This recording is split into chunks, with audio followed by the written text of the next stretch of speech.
की जेव्हा एखाद्या व्यक्तीला मूर्छा किंवा घेरी येते तेव्हा ती ज्या ठिकाणी पडली आहे ना त्याच ठिकाणी प्रथमोपचार करा. आणि मांजा असतो त्या मांजाने तिचा थ्रोट कट झाला.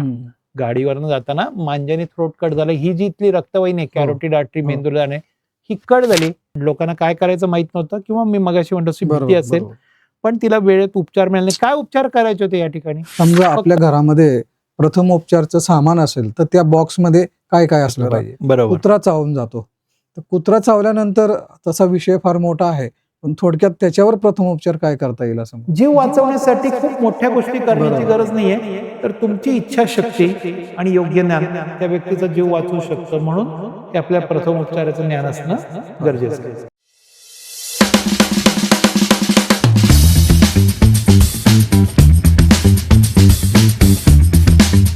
नमस्कार. सात संवाद आणि प्रतिसादच्या आजच्या 6व्या भागामध्ये मी डॉक्टर प्रशांत पाटील आपल्या सर्वांचं मनापासून स्वागत करतो. मागच्या एपिसोडमध्ये आपण पुण्यातील सुप्रसिद्ध इमर्जन्सी मॅनेजमेंट एक्सपर्ट आणि वैद्यकीय व्यावसायिक डॉक्टर पद्मनाभ केसकर सर यांना आमंत्रित करून प्रथमोपचार या विषयावर त्यांच्याकडून मार्गदर्शन जाणून घेण्याचा प्रयत्न केला.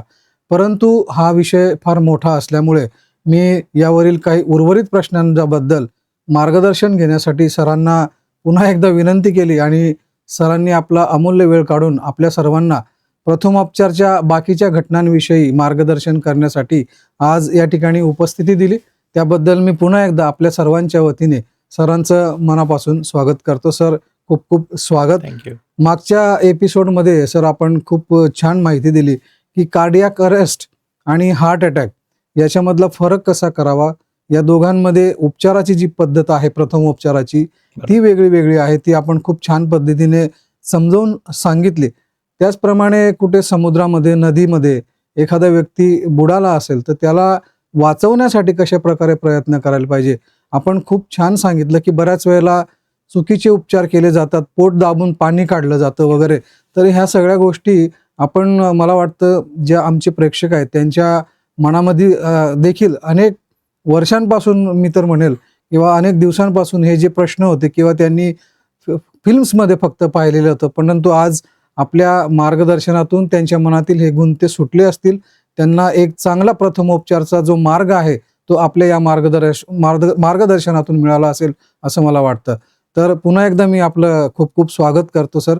आणि त्यामुळेच या दुसऱ्या भागामध्ये सरांनी येऊन राहिलेलं जे काही या प्रथमोपचाराचं मार्गदर्शन आहे ते करण्याचं आपल्याला या ठिकाणी विनंती मान्य केली. तर आपण सुरुवात करूया दुसऱ्या एपिसोडला. सर, आपण मागच्या एपिसोड विषयी आता चर्चा केली त्यालाच कंटिन्यू करत मला एक प्रश्न विचारावा वाटतो की आपण बऱ्याच वेळेला बघतो की वृद्ध माणसं असतील ते उन्हामध्ये बऱ्याच वेळेला फिरत असताना किंवा शाळेमधली मुलं असतील बऱ्याच वेळेला उभी असताना प्रार्थना म्हणत असताना अचानक त्यांना मूर्छा येते किंवा घेरी येऊन ते पडतात असं दिसतं. तर नेमकं ते काय आहे आणि त्याचा उपचार कशा पद्धतीने केला पाहिजे? बरोबर. हा एक कॉमन दिसणारी दुर्घटना दिसते आपल्याला की बरेच ठिकाणी आपण बघितलं की मंदिरामध्ये असेल किंवा बँकांच्या रांगांमध्ये असेल किंवा शाळेमध्ये मुलं उभी असतात आणि अचानक खाली पडतात. मग कोणतरी पटकन जातं, नाकाला कांदा लावतं, कोणीतरी चप्पल काढतं. चप्पल मी तर कित्येक वेळेला गमतीने म्हणतो की तो चप्पल किंवा सॉक्सच्या वासाने ती व्यक्ती शुद्धीत असलेली परत बेशुद्ध होईल. म्हणजे खरं सांगायचं तर हे सगळे प्रथमोपचार आहेत ना हे चुकीचे. अच्छा.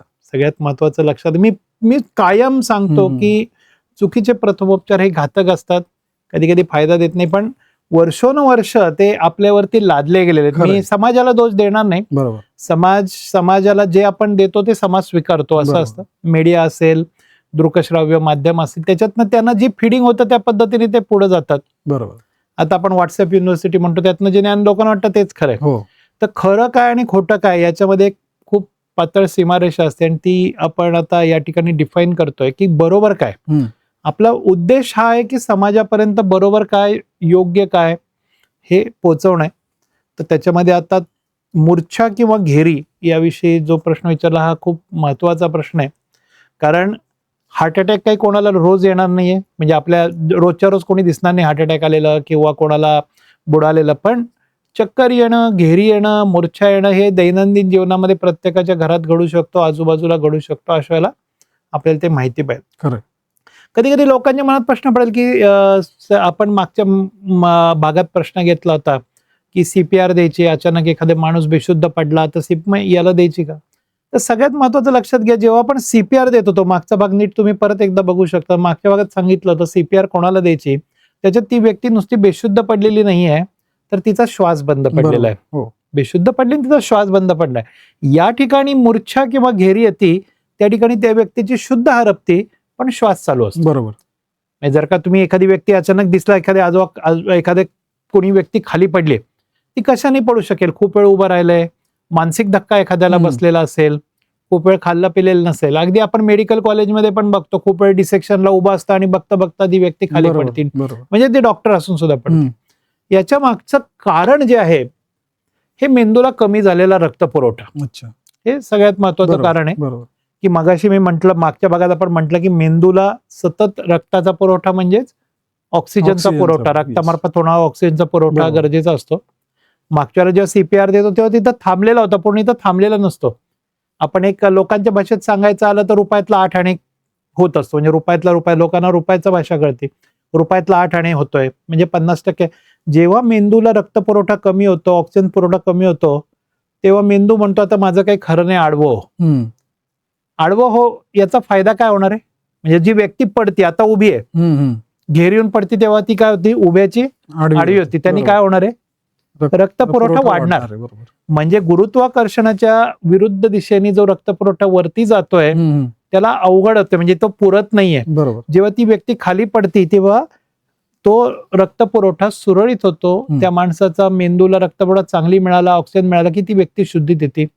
म्हणजे ही त्या शरीराकडून केली जाणारी प्रतिक्षिप्त क्रिया आहे की जेणेकरून त्या व्यक्तीला रक्तपुरवठा व्यवस्थित व्हावा. म्हणजे याच्या मागचं मूळ कारण मूर्छा किंवा घेरी येणे, याच्या मागचं कारण हे मेंदूचा कमी झाला. म्हणजे काही काही लोकांना तू ऐकलं असेल आपल्याकडे, म्हणजे आपण दोघे डॉक्टर, पेशंटला बीपी, लो बीपी असतो, जसे वाढणारे बीपीचे पेशंट असतात, लो बीपीचे पेशंट असतात, ती जनरली स्त्री वर्गात जास्ती दिसतात. स्त्री वर्ग काय म्हणतात, असं खाली वाकून झाडाला गेलं की असं घेरल्यासारखं होतं, चक्कर आल्यासारखं होतं. आपण बीपी तपासताना म्हणतो की तुमचं बीपी, लो बीपीचा त्रास आहे, तुम्हाला लो ब्लड प्रेशर आहे, त्याच्यामुळे तुम्हाला ती घेरी किंवा मूर्छा येते. लो ब्लड प्रेशर म्हणजे काय झालं?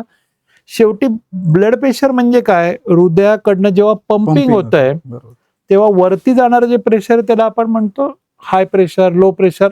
आता जसं मगाशी मागच्या भागात मी पंपाचं उदाहरण सांगितलं, समजा तुम्ही एखाद्या प्लंबरला बोलवणार, अरे माझी पाण्याची टाकी वेगाने भरत नाही, तर तो येऊन काय म्हणाला, अहो डॉक्टर तुम्ही 1 हॉर्स पॉवरचा पंप लावलाय, तो 2 हॉर्स पॉवरचा पाहिजे. जास्ती प्रेशर असलं की वरती चढेल. म्हणजे प्रेशर जास्ती असलं की रक्त वरती चढणं, प्रेशर कमी असलं की रक्त कमी वरती चढणं. ज्यांना लो ब्लड प्रेशर असतं त्यांना गुरुत्वाकर्षणाच्या विरुद्ध दिशेने मेंदूकडे रक्त जायला त्रास होतो. आणि ही व्यक्ती, हे जे मुलं आहेत किंवा ह्या व्यक्ती आहेत, ओल्ड एज लोक आहेत, हे खूप वेळ जेव्हा उभं राहतात तेव्हा हळूहळू रक्तपुरवठा, कारण मुळातच आधी ब्लड प्रेशर कमी आहे, त्यात खूप वेळ उभे राहिले की गुरुत्वाकर्षणाच्या दिशेने वरती जायला रक्त कमी जातं. आणि एक वेळ अशी येते की मेंदू म्हणतो आता माझं काही खरं नाही, आडवा हो, म्हणजे जेणेकरून मला रक्त मिळेल, आणि ती व्यक्ती त्या ठिकाणी बेशुद्ध पडते किंवा मूर्छा येते, घेरी येते. या व्यक्तीला नाकाला कांदा लावून, चप्पल लावून, सॉक्स लावून काय उपयोग होणार आहे का? नाही होणार. आता त्याच्या मागचं कारण त्याचं ब्लड प्रेशर किंवा मेंदूचा रक्तपुरवठा कमी आहे, हे कारण आहे. तर नाकाला चप्पल लावल्याने मेंदूचा रक्तपुरवठा कसा वाढणार आहे? नाही वाढणार. याला काय करावं लागतं? सगळ्यात सोपा उपाय मी सांगतो की जेव्हा एखाद्या व्यक्तीला मूर्छा किंवा घेरी येते तेव्हा ती ज्या ठिकाणी पडली आहे ना त्याच ठिकाणी प्रथमोपचार करा. बरेचदा लोक काय करतात की इथून उचलून त्याला बेडवरती ने, इकडं ने, तिकडं ने, असं करतात. जेवढी तुम्ही त्या व्यक्तीची हालचाल कराल तेवढा रक्तपुरवठा मेंदूचा कमी होईल आणि तेवढी त्या व्यक्तीला परत शुद्धीत यायला वेळ लागेल. त्यामुळे आता या ठिकाणी पडली ना ती व्यक्ती इथंच पडू द्या, त्याला उचलू नका, पहिली गोष्ट. दुसरी गोष्ट, डोक्याखाली उशी द्यायची नाही. बरेचदा आपण काय करतो, एखाद्याला चक्कर येते, बेडवर झोपवतो, डोक्याखाली उशी देतो. डोक्याला उशी दिली की काय होणार? परत चढ तयार होणार. आधीच मेंदूला रक्त कमी होते, उशी दिली की डोक्याला चढ होणार, परत मेंदूला रक्तपुरवठा होणार नाही. त्यामुळे डोक्याखालची उशी काढून घ्यायची.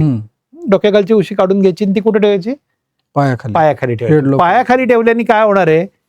पायाखाली एक नाही 4 उश्या द्या. मी तर म्हणेन की बरोबर. ज्याला घेरी चक्कर आली ना त्याच्या डोक्याखाली उशी देऊ नका, म्हणजे डोकं खालती राहील, रक्त पुरवठा सुरळीत होईल. पायाखाली 4 उश्या ठेवा, त्याच्यामुळे पाय वरती जातील, पायाकडचं रक्त मेंदूकडे उताराने येईल. बरोबर. पायाला थोडं कमी रक्त मिळाल्याने काही फरक पडत नाही. हो. पायाकडचं रक्त उताराने मेंदूकडे आलं की मेंदूचा रक्त पुरवठा लगेच वाढेल आणि ती व्यक्ती लवकर शुद्धीत येईल. बरोबर. किंवा आता समजा एखाद्या ठिकाणी कुठतरी हॉटेलमध्ये किंवा बाहेर कुठतरी ती व्यक्ती चक्कर येऊन गेली पडली, आपल्याकडे उश्या नाही आहेत काय ठेवला, ती व्यक्ती खाली पडली ना त्याचे पाय उचलून फक्त खुर्चीवर ठेवा. पाय खुर्चीवर ठेवा, त्याला खाली झोपवा, पायाकडचं रक्त उताराने जाईल. मैदानामध्ये पडलेली आहे, तुमच्याकडे खुर्ची पण नाही, उश्या पण नाही, फक्त एकाने पाय उचलून धरा. ती खाली पडलेली आहे, तिला पडू दे, तसंच झोपू दे, फक्त पाय उचलून धरा. एक मिनिटाभरामध्ये ती व्यक्ती शुद्धीत येईल. फक्त पाय उचलून धरा.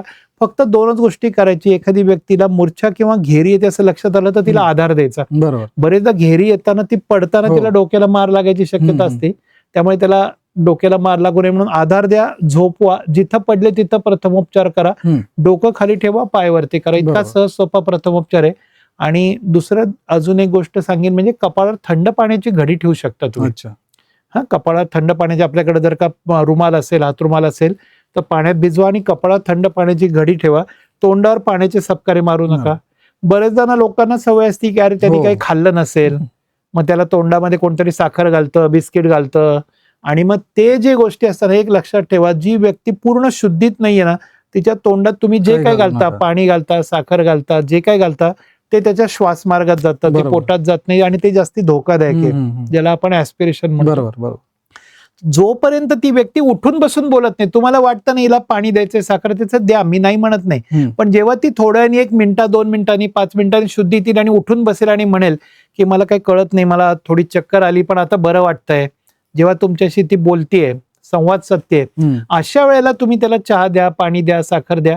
हे शुद्धीत आल्यानंतर त्या, बेशुद्ध असताना देऊ नका. हा असा सहज सोपा उपाय आहे. चुकीचे करू नका. नाकाला कांदा लावून, चप्पल लावून, सॉक्स लावून काही उपयोग नाहीये. बरोबर. त्याच्यामुळे हा बरोबर आहे आणि तोच प्रथमोपचार आपल्याला करायचा आहे. धन्यवाद सर. आपणही पाहिलं असेल बऱ्याच वेळेला, किंवा आपण बऱ्याच वेळेला जीवनामध्ये अशा प्रसंगाला सामोरे गेला असाल आणि किंवा लोकांना असे चुकीचे उपचार करताना पाहिलं असेल, परंतु आज आपण जाणून घेतलं की सरांनी अगदी छान आणि सोप्या पद्धतीने आपल्याला सांगितलं की एखाद्या व्यक्तीला मूर्छा आली असेल किंवा तो घेरी येऊन पडला असेल तर त्याला काय करायला पाहिजे. तर मला वाटतं आपण चांगल्या आणि ज्या शास्त्रीय पद्धतीने सरांनी सांगितलेले उपाय आहेत तेच करा. सर, आपण बऱ्याच वेळेला घरामध्ये बघतो, कधी भाजी चिरताना कापलं जातं किंवा ब्लेडने कापलं जातं किंवा काही काचेने कापलं जातं. मग त्यावेळेला लोक काय करतात, कोणी चुना भरतं किंवा मग कोणी आपलं चहाची पत्तीच भरतं. असे पण उपाय केले जातात. तर अशा वेळेला काय करायला पाहिजे, आणि समजा आपल्या घरामध्ये प्रथमोपचारचं सामान असेल तर त्या बॉक्समध्ये काय काय असलं पाहिजे. बरोबर. खूप महत्वाचा प्रश्न आहे. तर आपण घरामध्ये पण बरेचदा बघतो किंवा आमच्याकडे जेव्हा पेशंट येतात तेव्हा असं येतात, डॉक्टर रक्तच थांबत नाही हो, आणि ते म्हणतात की अहो काय रक्तच थांबत नाही. हा सगळ्यांचा असतं बरेचदा. आणि हे जे रक्त थांबत नाही हे शार्प कट असतात. तुम्हाला पण जे स्त्री वर्गाला माहितीये की एखादे सुरी असेल किंवा एखादा काचेचा ग्लास फुटतो, बरोबर, हा, अशा वेळेला शार्प ऑब्जेक्टनी जेव्हा कट होतो ना तेव्हा ब्लिडिंग खूप होतं. किंवा तुम्ही एखादं शेविंग करताय, ब्लेडनी कापलं गेलं, सुरीनी कापलं गेलं, किंवा मुलं काहीतरी खेळताना पत्रा कापतो आणि रक्ताची धार लागते आणि लोक घाबरून जातात. लोकांना अजून सुद्धा रक्त पाहिलं की भीती वाटते. आणि अर्थात ते बरोबर आहे. तर मी अगदी सहज सोप्या भाषेत सांगतो की रक्तस्राव झालं तर काय करायचंय. पहिली गोष्ट काय करायचं नाही ते पण कायम डूज अँड डोंट्स, काय करायचं याच्यावरून काय करायचं नाही याची पण आपण चर्चा करणं गरजेचं आहे. तर सगळ्यात पहिल्यांदा लक्षात ठेवा की देवानी आपल्याला शरीर दिले ना तर त्याच्यामध्ये सगळं सॉफ्टवेअर आपण म्हणतो ना ते रिसेट करून दिलेलं आहे. ओके, म्हणजे जसं रक्तस्राव होतं तसं रक्त थांबवण्याची प्रक्रिया पण देवाने सेट करून दिलेली आहे तुम्हाला. ओके, बरोबर. तर रक्त, ज्याला आपण रक्ताचा गोठण बिंदू म्हणतो, ज्याला क्लॉटिंग टाइम म्हणतो, हा साधारणतः 4 ते 5 मिनिटं असतो. ओके, म्हणजे की आपण जर का त्या ठिकाणी दाब दिला तर 4 ते 5 मिनिटात रक्त गोठतं आणि रक्तस्राव आपोआप थांबतो. तर हा जो टाइम आहे तो 4 ते 5 मिनिटाचा आहे. तर जेव्हा तुम्हाला कधी रक्तस्राव थांबवायचा आहे तेव्हा ज्या ठिकाणी कट झालाय त्याच्यावरती तुमच्याकडं गॉचपीस असेल किंवा रुमाल असेल, कापडाची घडी असेल, ती फक्त घट्ट दाबून धरायची आहे. अच्छा. आणि ती किती वेळ धरायची? 4 ते 5 5 मिनिटं धरून चला, 5 मिनिटं दाबून धरायचं. आपण रक्ताचा गोठणबिंदू 4 ते 5 मिनिटं बरोबर, म्हणतो. 4 ते बरोबर. 5 मिनिटं तुम्हाला त्या ठिकाणी घट्ट दाबून धरायचं. पण आपलं काय असतं माहितीये का, आपली जी उत्सुकता असते ना, की रक्त थांबलं का असं उघडून जी बघण्याची असते ना, बरोबर म्हणजे मी डॉक्टर आहे, तू डॉक्टर आहे, पण आपल्यामध्ये पण ती उत्सुकता अगदी ओतप्रोत भरली आहे बरोबर की आपल्याला एक मिनिटभर थांबवत नाही. म्हणजे बरोबर. जीवन किती फास्ट झालेलं आहे खरं. की आपल्याला 5 मिनिटं सुद्धा द्यावीशी वाटत नाही. आपण बरोबर. मिनिटांनी हळूच उचलून बघतो थांबलं का, आणि परत रक्त यायला लागतं, परत दाबून बरोबर. धरतो. मग काय झालं, कसं झालं, मग परत 1 मिनिट, परत रक्त. आपण म्हणतो रक्त थांबतच नाही. अरे रक्त का थांबत नाही? कारण ते तू 5 मिनिटं कंटिन्युअस दाबून धरत नाही म्हणून बरोबर. थांबत नाही. एखाद्या व्यक्तीने जर का त्या ठिकाणी 5 मिनिटं घड्याळ लावला आणि 5 मिनिटं दाबून धरलं, एखादा कापड, गॉजपीस, कॉटननी, आणि 5 मिनिटांनी जर का उघडून बघितलं तर ते रक्त थांबलेलं दिसेल. बरोबर. कारण त्या ठिकाणी क्लॉटिंग फॅक्टर ऍक्टिव्हेट होतो आणि रक्तस्राव थांबतो. हे अतिशय सहज सोपा उपाय. याच्या बरोबरीने दुसरा उपाय म्हणजे कंटिन्युअस प्रेशर फॉर 5 मिनिट्स. हा झाला पहिला उपाय, बरोबर. रक्त थांबणे. दुसरा उपाय म्हणजे जेव्हा मला रक्तस्राव होतोय, मी दाबून धरलंय, तेव्हा हृदयाच्या खालच्या दिशेला दाबण्यापेक्षा हृदयाच्या वरच्या दिशेला तो भाग ठेवायचा. हृदयाच्या वरच्या दिशेने धरलं की रक्त अजून लवकर थांबतं किंवा बरोबर. लवकर गोठतं आणि रक्तस्राव लवकर थांबतं. त्यामुळे बोटाला कापलं तर असं धरायच्या ऐवजी असं वरती धरायचं. बरोबर. हा दुसरा उपाय. अच्छा. आणि तिसरा उपाय म्हणजे बर्फ. आपल्याकडं आईस पॅक असतो, तो आईस पॅक मधला बर्फ असेल तो रुमालात घेऊन बरोबर लावा, अजून लवकर होईल, रक्त थांबेल. असे 3 उपाय लक्षात ठेवायचे. Continuous pressure for 5 minutes, second म्हणजे हृदयाच्या वरच्या दिशेला पकडा, आणि तिसरं म्हणजे बर्फ लावा. बरोबर. हे छोटे उपाय आहेत, पण हे अतिशय महत्वाचे आहेत. खरंय. म्हणजे मला या ठिकाणी एक घटना सांगावीशी वाटते की मगाशी आपण सुरुवातीला म्हटलं की प्रथमोपचार हे फक्त वेदना कमी करण्यासाठी नाही, जीव वाचवण्यासाठी. बरोबर. एखाद्या व्यक्तीला जर का अशा पद्धतीने अनियंत्रित रक्तस्राव होत असेल आणि तुम्ही कंटिन्युअस फक्त 5 मिनिटं प्रेशर देऊन ठेवलं तरी सुद्धा त्या व्यक्तीचा जीव वाचतो. अच्छा. याचं मला एक उदाहरण सांगायचं वाटतं. मी रुबी हॉलला फॅकल्टी म्हणून कार्यरत होतो, त्यावेळेची गोष्ट 2017 साली. आमचं सेंड ऑफ वगैरे झाला. त्या बॅचच्या मुलांनी मी खूप फेमस होतो, सर तुमच्यावर फोटो काढा. त्या विद्यार्थिनीचा फोटो अजून माझ्या बरोबर आहे. तर सर तुम्ही खूप माझे फेवरेट आहात, माझ्यावर फोटो काढला. आणि साधारणतः 1-2 महिन्यानंतरची गोष्ट आहे. आपल्या कासारवाडीचा फ्लायओव्हर आहे, त्याच्यावरनं ती 2 व्हीलरवरनं चाललेली होती आणि संक्रांत होऊन गेलेली होती आणि मांजा असतो, त्या मांजाने तिचा थ्रोट कट झाला. गाडीवरनं जाताना मांजाने थ्रोट कट झाला. ही जी इथली रक्तवाहिनी आहे, कॅरोटिड आर्टरी, मेंदूला जाणे, ही कट झाली. धाडकन ती खाली पडली आणि इथला फ्लो खूप असतो, वेगाने असतो, अंगठ्या एवढी जास्त रक्त. ही रक्तवाहिनी कट झाली, धाड धाड धाड धाड खाली ब्लिडिंग व्हायला लागलं, खाली पडली, तडफडायला लागले. लोक जमले नव्हते का? लोक जमले होते. लोकांना काय करायचं माहित नव्हतं, किंवा मी मगाशी म्हणतो भीती असेल, पण तिला वेळेत उपचार मिळाले नाही. काय उपचार करायचे होते या ठिकाणी? फक्त कोणीतरी एखाद्याने खिशातला रुमाल किंवा एखादी स्त्री असेल तिने तिची ओढणी चौपदरी करायची होती आणि त्या फक्त कट झालेल्या ठिकाणी दाबून धरायची होती. किती मिनिटं? 4 ते 5 मिनिटं. केवळ 5 मिनिटं दाबून धरली असती तरी त्या ठिकाणी रक्तस्राव थांबला असता, मेंदूकडचा राहणार रक्तपुरवठा चालू राहिला असता आणि त्या व्यक्तीचा जीव वाचला असता. म्हणजे जीव वाचवण्यासाठी खूप मोठ्या गोष्टी करण्याची गरज नाहीये, तर तुमची इच्छाशक्ती आणि योग्य ज्ञान त्या व्यक्तीचा जीव वाचवू शकतं. म्हणून हे आपल्या प्रथमोपचाराचं ज्ञान असणं गरजेचं आहे. फर्स्ट एड बॉक्स मध्ये काय असायला पाहिजे? बरोबर. फर्स्ट एड बॉक्स मध्ये मी तुम्हाला सांगेन की आपल्या दैनंदिन जीवनात ज्या ज्या काही घटना घडू शकतात, तर त्याच्या अनुषंगाने तुमच्या किटमध्ये आपल्याला कॉटन लागू शकतो, कापूस लागू शकतो, एखाद्या ठिकाणी जखम झाली स्वच्छ करण्यासाठी सॅव्हेलॉन किंवा डेटॉल, ज्याला आपण अँटीसेप्टिक किंवा जंतुनाशक लिक्विड, ते पाहिजे त्याच्यामध्ये. तिसरं म्हणजे अँटीसेप्टिक ऑइंटमेंट, त्याच्यामध्ये मी म्हणेन सिप्लाडिन सारखं, पोव्होडिन आयोडीनचं जे मलम आहे, सिप्लाडिन बरेचदा माहिती असतं, हे मलम ठेवा. एखाद्याला जर का भाजला असेल तर सिल्वर सल्फाचं ऑइंटमेंट, आपण ज्याला एस जेल म्हणतो, ओके, किंवा सिल्वर काइंड वगैरे असे या प्रकारचं. भाजले असेल तर हे मलम सिल्वरचे, आणि जर का जखमा झाल्या असतील तर त्या ठिकाणी सिप्लाडिन सारखं मलम त्या ठिकाणी ठेवू शकता. बरोबरीने तुमच्याकडं मी म्हटलं की खूप वैद्यकीय गोळ्या आपण आपल्या मनाने वापर करू नका, डॉक्टरांकडे जाऊनच वापर करा. पण एक पॅरासिटामॉलचा वापर तुम्ही फर्स्ट एड किटमध्ये ठेवू शकता, की मोठ्या माणसांना समजा एक गोळी, किंवा आपण छोटे मुलं असतील तर त्यांच्या वयाच्या हिशोबाने आपल्याला माहिती असतं अर्धी गोळीच, तर एक तात्पुरता त्यांना डॉक्टरांकडे जाईपर्यंत एक अँटीपायरेटिक गोळ्या ठेवू शकतो. जसं मी म्हटलं तसं डिस्प्रिनची गोळी आपल्याकडं त्या ठिकाणी 2 गोळ्या आपल्या फर्स्ट एड किटमध्ये त्या ठिकाणी हव्याच आहेत हम्म. आणि बरोबरीने आपल्याकडं बँडेज असेल, चिकटपट्टी असतील, तर ह्या गोष्टी आपल्याकडं फर्स्ट एड किट मध्ये असणं त्या ठिकाणी गरजेचं आहे. बरोबर. फार छान सर. म्हणजे आता आणि एक आईस पॅकचं सांगेन, पण आईस पॅक आपण फर्स्ट एड किट मध्ये पण आपल्याकडे फ्रीज असेल तर फ्रीज मध्ये कायमस्वरूपी आपल्याकडे आईस पॅक पाहिजे.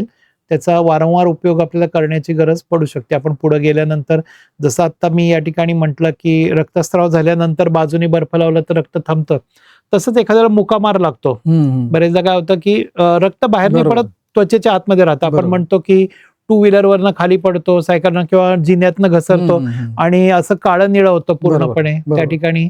तर त्यावेळेला आईस पॅकचा खूप सुंदर वापर होतो. त्या ठिकाणी गरम पिशवीनी किंवा गरम पाणीने शेकायचं नाही. मी या ठिकाणी सांगेन तुम्हाला सगळ्यांना. बरोबर. बरेचदा लोकांच्या मनात प्रश्न असतो गरमच करतात. की मला जर का मार लागला तर मी गरम पाणीने शेकू का बर्फाने शेकू, हा एक बरेचदा उपचार कायमचा असतो. गुडघे दुखतात, कंबर दुखते बरोबर. आणि अशा वेळेला बर्फ का, आणि याच्याबद्दल खूप बरेचदा शंका असते.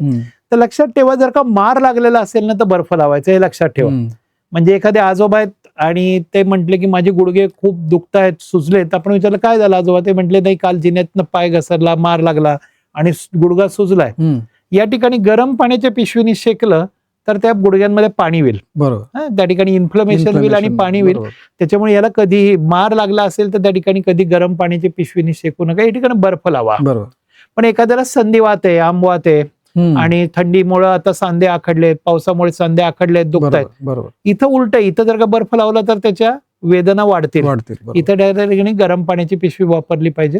त्यामुळे आपल्याला काय, कशामुळे काय झालं याचा एक थोडासा प्रश्नावली विचार करून मग त्या पद्धतीने याचा निर्णय घ्यावा लागतो. पण आईस पॅकचा वापर या ठिकाणी पण खूप चांगल्या पद्धतीने करता येतो. धन्यवाद सर. खूप छान अशी माहिती आपण या ठिकाणी दिली. कारण ही आपल्या रोजच्या दैनंदिन जीवनामध्येच घडणाऱ्या या सगळ्या गोष्टी असतात आणि सरांनी जसं सांगितलं तसं आपल्यापैकी बऱ्याच लोकांनी अनुभवलं देखील असेल की बऱ्याच वेळेला आपण चुकीचेच उपचार लोकांना करताना पाहतो. सर, आपण बऱ्याच वेळेला हे पण अनुभव घेतो की रस्त्याने जात असताना अपघात होतात, बऱ्याच वेळेला हेड इंजुरी होते. तर त्यावेळेला एकतर हेड इंजुरी म्हणजे काय, ते काय असतो प्रकार, त्याच्यामध्ये काय उपचार केले पाहिजे, आणि ज्या वेळेला अपघात होतात त्यावेळेला बऱ्याच वेळेला लोक त्या माणसाला उचलून कशाही पद्धतीने उचलतात, ॲम्ब्युलन्समध्ये ठेवतात वगैरे. तर ती काही एक स्पेसिफिक पद्धत असावी की कशा पद्धतीने त्याला उचलून स्ट्रेचरमध्ये वगैरे ठेवायला पाहिजे? सगळ्यात महत्वाचं कसं असतं ना की लोक जेव्हा एखाद्या लहान बाळाला घेऊन येतात की डॉक्टर आता हा झोक्यावरून खेळताना पडला, पाळण्यातनं पडला, तर तो मुलगा खेळत असतो पण त्यांच्या चेहऱ्यावर चिंता असते. तर ती चिंता त्या वेदनेची नसती, त्यांना त्याच्या मेंदूला मार लागलाय का याची चिंता असते. की आपल्या शरीरामध्ये मी सांगितलं की सगळ्यात महत्वाचा अवयव आहे मेंदू. आणि तो देवानी असा व्यवस्थित छान डोक्याच्या कवटीत ठेवून दिला. देवाला पण काळजी त्याच्यामुळे त्यांनी तो छान कवटीत ठेवून दिलेला आहे. पण काही कारणाने जोरात मार लागला, एखाद्या व्यक्ती डोक्यावर पडली, मार लागला, तर ह्या कवटीमधून आत मार मेंदूपर्यंत लागलाय का नाही. जेव्हा मी हेड इंजुरी म्हणतो तेव्हा मला कवटीला मार लागला याच्यापेक्षा जास्त चिंता आतमध्ये मेंदूला मार लागला आहे का नाही याची. आणि आपल्याला, आपण म्हणतो की सिटी स्कॅन करावा लागतो. बरेचदा आपल्याला वैद्यकीय उपचार सिटी स्कॅन केला किंवा MRI केला किंवा आपल्याला जास्ती कळतं किंवा त्या ठिकाणी मेंदूला मार लागला की नाही. पण सिटी स्कॅन करायची गरज आहे का, MRI करायची गरज आहे, किंवा प्राथमिकरित्या बरेचदा लोक उशिरा दवाखान्यात पोहोचतात, हॉस्पिटलमध्ये पोहोचतात. जसं मागच्या भागात मी हार्ट अटॅकला म्हटलं, बरेचदा लोकांना वाटतं की मला छातीत दुखतंय, मला ऍसिडिटी झाली असेल, गॅस झाला असेल, मला चमक बसली असेल, असा विचार करतात लोक, घरी बसतात आणि वैद्यकीय उपचार मिळायला उशीर होतो आणि आपण म्हणतो की अरे कालच जर का डॉक्टरांकडे गेला असता जीव वाचला असता. म्हणजे वेळीत डॉक्टरांकडे जाणं. तर लोकांना एक लक्षात येत नाही की आता एखादी व्यक्ती, वृद्ध व्यक्ती बाथरूम मध्ये पाय घसरला, पडला, डोक्याला मार लागला आणि मग घरचे म्हणतात नाही पण आता बरे, ते मग अशी जरा थोडी शुद्ध हरपली ती, पण आता बसतायत, खातायत. पण तो जो मार आहे तो मेंदूला लागून मेंदूमध्ये रक्तस्राव झाला का नाही हे वेळीच जर का कळालं नाही तर पुढं होणारे जे काही कॉम्प्लिकेशन आहेत हे आपल्याला मग टाळता येत नाही. तर मी काही लक्षणं सांगतो, त्याच्याकडे प्रत्येकाने लक्ष द्या. की एखादी व्यक्ती, एखादा मुलगा पडला, डोक्याला मार लागला, तर ही जर का लक्षणं जर का दिसली तर त्वरित डॉक्टरांकडे जायचंय, पुढचे उपचार घ्यायचे, ते सांगतील त्या चाचण्या, जसं सिटी स्कॅन, MRI असेल त्या कराव्या लागतील. त्यातलं सगळ्यात महत्वाचं लक्षण म्हणजे डोक्याला मार लागला आणि नाकातनं, कानातनं रक्त आलं तर हे काळजीचं कारण आहे. हे तुम्हाला दर्शवतं की याच्या मेंदूला मार लागलेला मार असू शकतो बरोबर. आणि आपल्याला लगेच वैद्यकीय मदत घेणं गरजेचं आहे. गरजेचं आहे. तर कानातनं नाकातनं रक्त येणं. दुसरं, डोक्याला मार लागला आणि जोराची उलटी झाली. एखाद्या डोक्याचा मार लागला, टू व्हीलरवरनं पडला, हेल्मेट घातलं नव्हतं, डोक्याला मार लागला आणि थोड्यानी बरं वाटतंय आणि एक मोठी उलटी झाली, तर समजायचं की मेंदूला आतपर्यंत मार लागलाय. कारण मेंदूला मार लागला की मेंदू सुजायला सुरुवात होतो. मेंदू सुजायला लागला की शरीर, मी म्हटलं की देवानी शरीर इतकंही दिलं की प्रयत्न करतं स्वतःहून सूज कशी कमी करता येईल, की उलटी होऊन जेव्हा जास्तीचं पाणी निघतं तेव्हा थोडी सूज कमी व्हायची प्रक्रिया चालू होते, म्हणून ही एक उलटी होण्याची प्रक्रिया होती. त्याच्यामुळे उलटी होणं हे एक त्याच्या मागचंच लक्षण आहे की बाबा जे तुम्हाला दर्शवतं की मेंदूला मार लागलाय. तिसरं म्हणजे नाकातनं पाण्याचे थेंब गळणं. डोक्याला मार लागला आणि नाकातनं टप टप टप टप पाण्याचे थेंब गळायला लागले, तर ही सर्दी नाहीये. ही सर्दी नाहीये, हे मेंदू मधलं पाणी आहे, ज्याला आम्ही सेरेब्रोस्पायनल फ्लुइड, आपण सेरेब्रोस्पायनल फ्लुइड म्हणतो, सीएसएफ फ्लुइड आहे. तर हे गळायला लागतं नाकामधनं. तर हे तुम्हाला एक काळजीचं कारण दाखवतं की बाबा तुम्ही लगेच जा आणि वैद्यकीय मदत घ्या. त्याच्यानंतर पुढची म्हणजे एखाद्याला डोक्याला मार लागला आणि डोळ्याच्या खाली काळं निळं झालं, ज्याला आपण रकुनिंग ऑफ आईज म्हणतो. जसं पांडा नावाचा प्राणी डिस्कवरीवर बघितला असेल, तसं एखाद्याला मार लागला आणि काही वेळानी त्याच्या डोळ्याच्या खाली असं काळं निळं आलं. आपण तर म्हणू अरे मार तर मागा लागला आणि डोळ्याच्या खाली का काळं निळं झालं, ते raccooning of eyes. It indicate that patient has a internal injury to the brain. तसंच डोक्याला मार लागला आणि कानाच्या पाठीमागे असा काळा निळा धब्बा आला, असा चांगला वण आला काळा, तर समजायचं डोक्याला मार लागला. आणि याच ठिकाणी जे डॉक्टर असतील त्यांना पण मी सांगतो की जर का एखादा व्यक्ती तुमच्याकडे आला, ऍक्सिडेंटचा असेल, डोक्याला मार लागलेला, आणि तुम्ही त्याचं ब्लड प्रेशर वाढलेलं आहे असं जर का दिसलं, तर ते कमी आणायचं नाही, हे लक्षात ठेवा.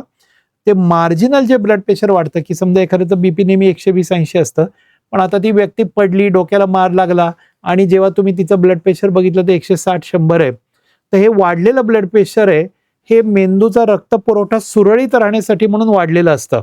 कारण मेंदूला सूज आलेली असते. 120-80 बीपी जे आहे, जसं मी म्हटलं, त्या प्रेशरनी मेंदूचा रक्तपुरवठा होत नाहीये. ओके, बरोबर. त्याला रेझिस्टन्स असतो, तो रेझिस्टन्स पार करून मेंदूला रक्तपुरवठा व्हावा म्हणून हे बीपी वाढलेलं असतं. It is good for the patient. तर हे बीपी कमी आणायचं नाही, लक्षात ठेवा. तर किंवा आपल्याकडे बरेचदा लोकांच्याकडे पण घरी ब्लड प्रेशरची उपकरणं असतात आजकाल. ते एखाद्याला मार लागला, एखाद्या आजोबात पडलेत, मार लागला, एखाद्याने बीपी चेक केलं, तर थोडंसं जे बीपी वाढतं ते पण तेच दाखवतं की या व्यक्तीच्या मेंदूला मार लागला. याचं बीपी नेहमी चांगलं असतं, डोक्याला मार लागला, आता बीपी वाढलंय, याचा अर्थ त्याच्या मेंदूला मार लागलेला असण्याची शक्यता आहे. त्यामुळे ही जी सगळी लक्षणं आहेत, ही जर का दिसली तर त्वरित डॉक्टरांकडे, हॉस्पिटलमध्ये जाऊन तज्ज्ञ वैद्यकीय सल्ला घेणं अतिशय गरजेचं आहे.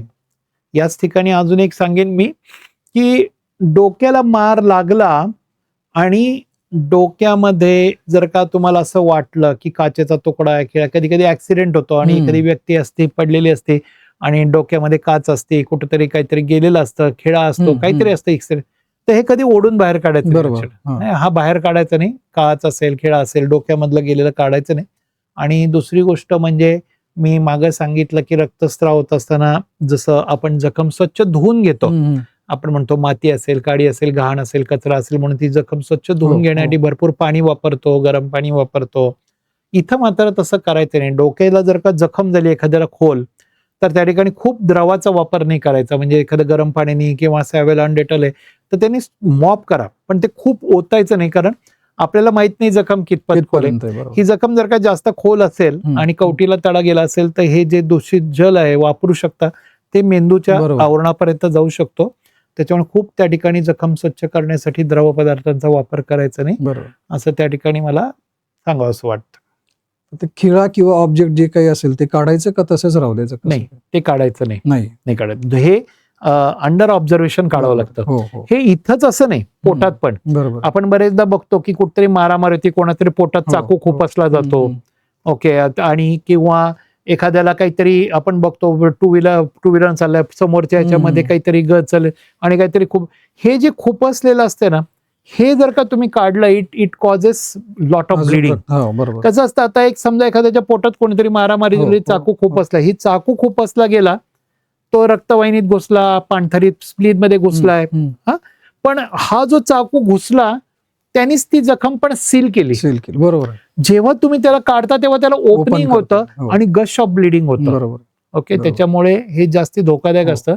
त्यामुळे मी तर म्हणेन की उलट त्याला आधार द्या. बरोबर. समजा एखाद्या पोटात काहीतरी खूप असलेलं, तर दवाखान्यात हॉस्पिटल नेताना ते काढू नका, ती गोष्ट ती बरोबरीने त्याला कडेने आधार देऊन चिकट पडले ते बरोबर. हालणार नाही याची काळजी घ्या. आणि तसं जा त्या ठिकाणी अंडर मेडिकल सुपरविजन ते आपल्याला बरोबर. काढावं लागतं, हे लक्षात ठेवायचं. खूप छान सर. पुन्हा एकदा मी तेच म्हणेल की आपण बॉलिवूडला फॉलो करतो आणि आपण बॉलिवूडमध्ये नेहमीच बघतो सिनेमांमध्ये की चाकू वगैरे लागल्यानंतर तो हिरो तो हा, चाकू काढून फेकतो. काढून फेकतो. तर मला वाटतं पुन्हा एकदा आपण सरांच्या या मार्गदर्शनातून पाहिलं की बऱ्याच वेळेला सगळं आपण चुकीचंच बघतो आणि चुकीचंच करायचा प्रयत्न करतो.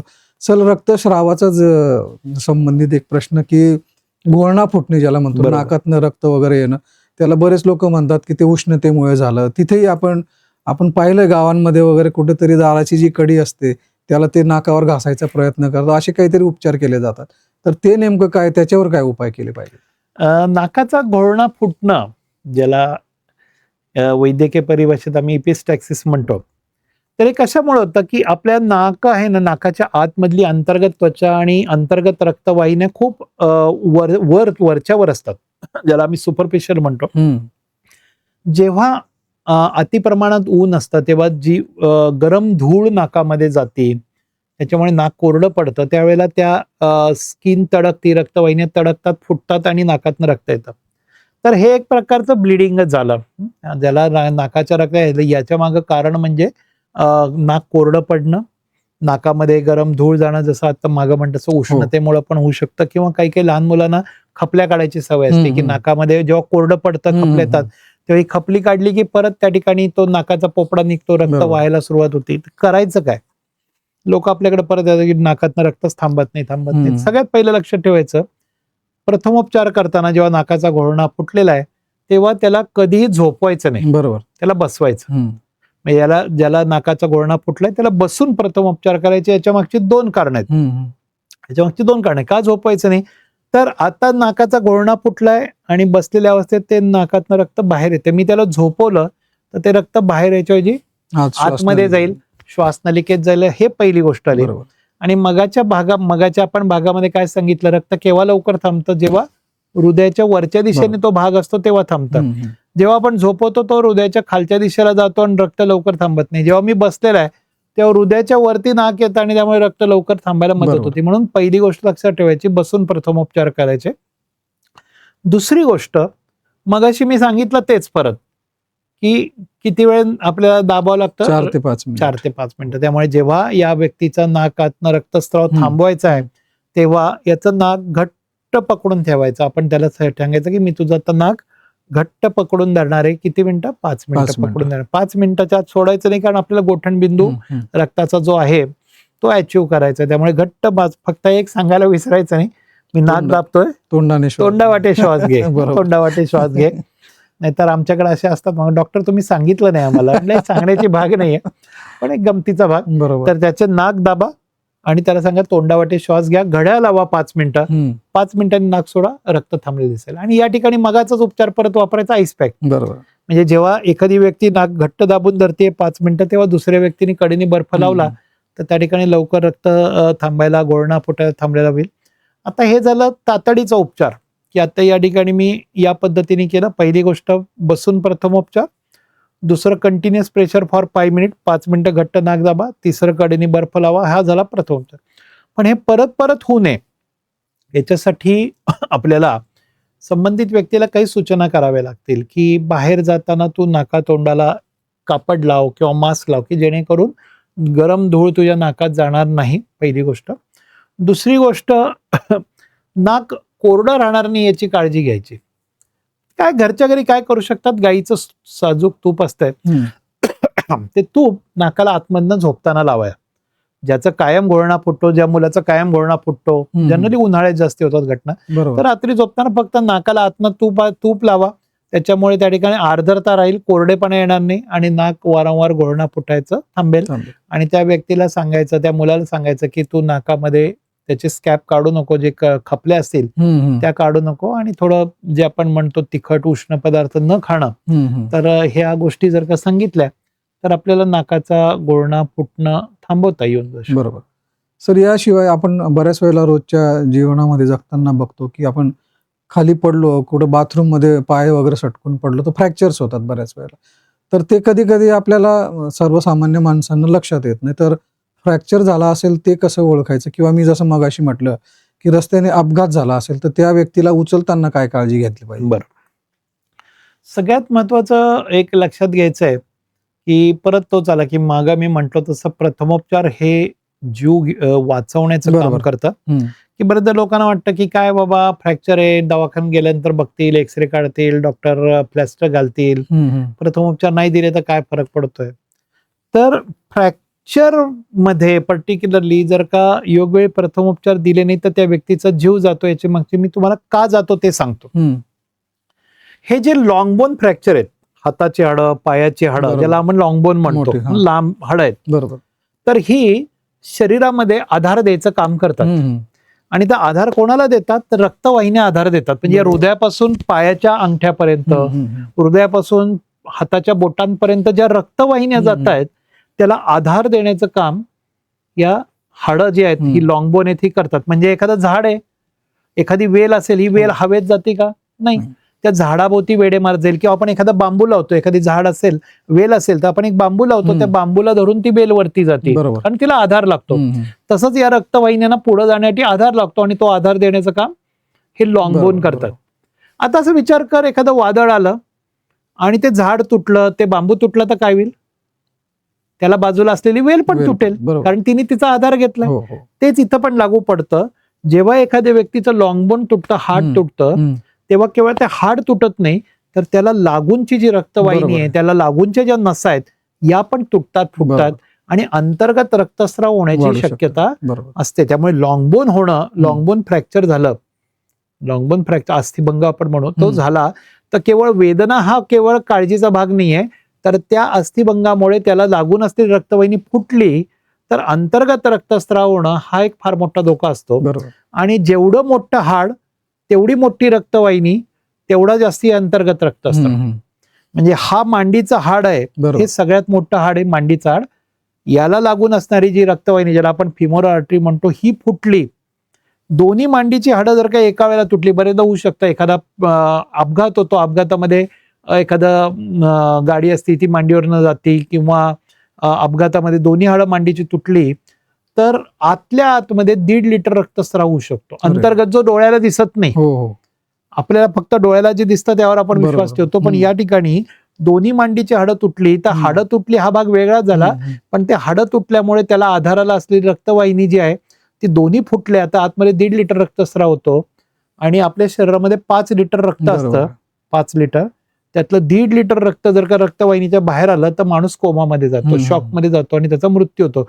म्हणजे या ठिकाणी तुम्ही प्रथमोपचार दिले नाही तर अस्थिभंग हा केवळ काळजीचा भाग नाहीये, तर अंतर्गत रक्त, म्हणजे माणूस फ्रॅक्चरनी नाही मरणार आहे, माणूस अंतर्गत रक्तस्रावाने मरणार आहे. म्हणून हे प्रथमोपचार देणं गरजेचं आहे. लक्षात. तसंच या तुटलेल्या रक्तवाहिनीमधून, जे हाड तुटलं त्याच्याबरोबर जी रक्तवाहिनी फुटली, त्या रक्तवाहिनीमधून जे चरबीचे कण आहेत किंवा रक्ताच्या गुठळ्या आहेत यावरती मेंदूपर्यंत, फुफ्फुसापर्यंत, हृदयापर्यंत जाऊन पुढं अजून जीवघेणा त्या ठिकाणी दुर्घटना करतात. म्हणून फ्रॅक्चरचा त्वरित प्रथमोपचार होणं हे अतिशय गरजेचं असतं. म्हणजे घरामध्ये एखादा मुलगा पडला आणि त्याचं हाड मोडलं तर आता संध्याकाळी त्याचे बाबा आल्यानंतर त्याला हॉस्पिटलमध्ये घेऊन जाऊ, तोपर्यंत तो मुलगा इकडे तिकडे खेळतो. आता हे हाड आहे बघ, हे हाड आहे, हे तुटलं, हे हाड तुटलं तर काय होणार आहे?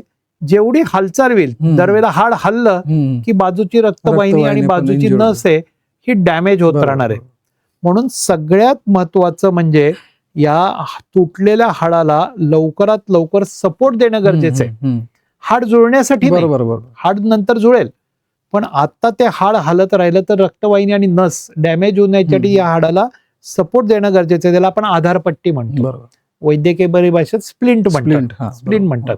ओके. तर याच्यासाठी एक शब्द छोटा मी सांगतो, तो लक्षात ठेवा. जेव्हा फ्रॅक्चर होतं, हाड तुटतं, तेव्हा राईस, आपण रोज भात खातो, RIC, लक्षात ठेवा. R म्हणजे रेस्ट, म्हणजे जो तुटलेला भाग, तुटलेला हाड आहे त्याच्यावरती भार टाकू नका, त्याला हालचाल करू नका. आपण बरेचदा आई बाबा म्हणतात पायाचं हाड तुटलेलं असते, शक्यता वाटते, ते म्हणतात अरे काही होत नाही, जरा पायावर भार टाकून बरोबर. चाल, नुसतं धरून ठेवू नको, थोडं टाक, हात चाल, बरोबर. ते चुकीचं आहे. जर का एखाद्याला जर का फ्रॅक्चर झाला असेल आणि त्याच्यावरती जर का भार टाकत गेलं तर ते बरं तर होणार नाही, उलट जास्ती त्या ठिकाणी हाडाचे पण हानी होईल आणि नसा आणि ज्या रक्तवाहिन्या आहेत त्यांची पण हानी. त्यामुळे पहिली गोष्ट राईस मधला आर म्हणजे रेस्ट. आय मध्ये दोन आहेत, एक आईस आणि इमोबलायझेशन. बरोबर. आईस म्हणजे बर्फ. बरोबर. मगाशी सांगितलं बर्फाचा वापर इथं पण करायचा. सस्पेक्टेड फ्रॅक्चर आहे त्या ठिकाणी बर्फ लावा. बरोबर. आणि आय म्हणजे इमोबलायझेशन म्हणजे हालचाल होऊ न देणं. याच्यासाठी काय करायचं, आपल्याकडे एखादी फुटपट्टी असते, मुलांच्याकडे घरात लाकडी पट्टी असते, तशी लाकडाची पट्टी लावायची आणि ती क्रेप बँडेजनी किंवा आपल्याकडे जी कापडाची पट्टी आहे त्यांनी घट्ट ते हाड जे तुटलेलं आहे त्या पट्टीला बांधायचं, जोपर्यंत आपण हॉस्पिटलमध्ये दवाखान्यात नेत नाही तोपर्यंत. म्हणजे नेत असताना सुद्धा हालचाल होणार नाही त्या हाडाची, आणि ती हालचाल नाही झाली की रक्तवाहिनी फुटणार नाही. म्हणून हा पुढचे कॉम्प्लिकेशन टाळण्यासाठी करायचा उपाय. आय म्हणजे इमोबलायझेशन, आधारपट्टी लावा, हालचाल होऊ देऊ नका आणि त्या ठिकाणी बर्फ लावा. सी म्हणजे कॉम्प्रेशन, म्हणजे जे सांगितलं तेच, त्या ठिकाणी घट्ट बांधा, कॉम्प्रेशन. ई म्हणजे एलिव्हेशन. एलिव्हेशन म्हणजे आपण हाड जर का तुटले तर असं खाली नाही ठेवायचं. आपण काय करतो, गळ्यात हात बांधतो. ओके, गळ्यात हात बांधतो. किंवा एखाद्याला फ्रॅक्चर असेल, आपण पायाला फ्रॅक्चर असेल तर पायाखाली दोन उश्या देतो, वरती ठेवतो, याला म्हणतात एलिव्हेशन. तर राईस उपचार प्रत्येकाने लक्षात ठेवायचा फ्रॅक्चर झाल्यानंतर. आर म्हणजे रेस्ट, आय म्हणजे इमोबलायझेशन आणि आईस, सी म्हणजे कॉम्प्रेशन घट्ट बांधा, आणि ई म्हणजे एलिव्हेशन. बरोबर. आणि फ्रॅक्चर कसं ओळखायचं हे आपण अंदाज बांधू शकतो. जेव्हा त्याचं निदान, जेव्हा आपला एक्सरे होईल तेव्हाच होईल. बरोबर. पण एक साधारणतः आपण म्हणतो TIC, आमच्या नावाने शब्द TIC म्हणजे टेंडरनेस, इन्स्टॅबिलिटी, क्रेपिटस, ही 3 लक्षणं दिसले. टेंडरनेस म्हणजे आता या ठिकाणी हाताला मार लागलाय, मी त्या ठिकाणी बोट लावलं तरी तो म्हणतो नको नको नको, दुखतंय मला म्हणून दुखतंय, दॅट इज टेंडरनेस. इन्स्टॅबिलिटी म्हणजे की ते आपल्याला असं जाणवते, व्यक्ती म्हणते की तिथं मला स्थिरता वाटत नाही, असं वाटतं ते हाड हलतंय. ओके. आणि क्रेपिटस म्हणजे जर का त्या ठिकाणी वैद्यकीय डॉक्टरच ते बघू शकतात की त्या ठिकाणी थोडा क्रेपिटस म्हणजे चुरचुरल्यासारखा आवाज येतो जर का हरवलं तर याच्यावरनं एक आपल्याला अंदाज बांधता येतो की आपल्याला जर का असं वाटलं की आपल्याला वेदना खूप होत आहेत, सूज आलेली आहे आणि त्या ठिकाणी हात पण लावू देत नाही, अशा वेळेला आपण डॉक्टरांची मदत घ्या आणि आता सांगितलेले प्रथमोपचार. बरोबर. अपघातग्रस्त व्यक्ती असेल तर त्याला स्ट्रेचरवर वगैरे उचलताना कुठलं सगळ्यात महत्वाचं लक्षात घ्यायचं की आपण बरेचदा एखादा अपघात होतो, आपण त्या ठिकाणी बॉम्ब ब्लास्ट झालेला असतो किंवा काहीतरी दुर्घटना होती, रेल्वेचा ऍक्सिडेंट होतो आणि आपण टीव्ही मध्ये बघतो 2 लोक, एक जण हाताला धरतो, एक जण पायाला धरतो, असं उचलून नेत असतात आणि ते सांगतात की लोक लगेच तातडीने मदतीला धावले आणि अपघातग्रस्त व्यक्ती. ही जी मदत ही जास्त घातक आहे. बरोबर.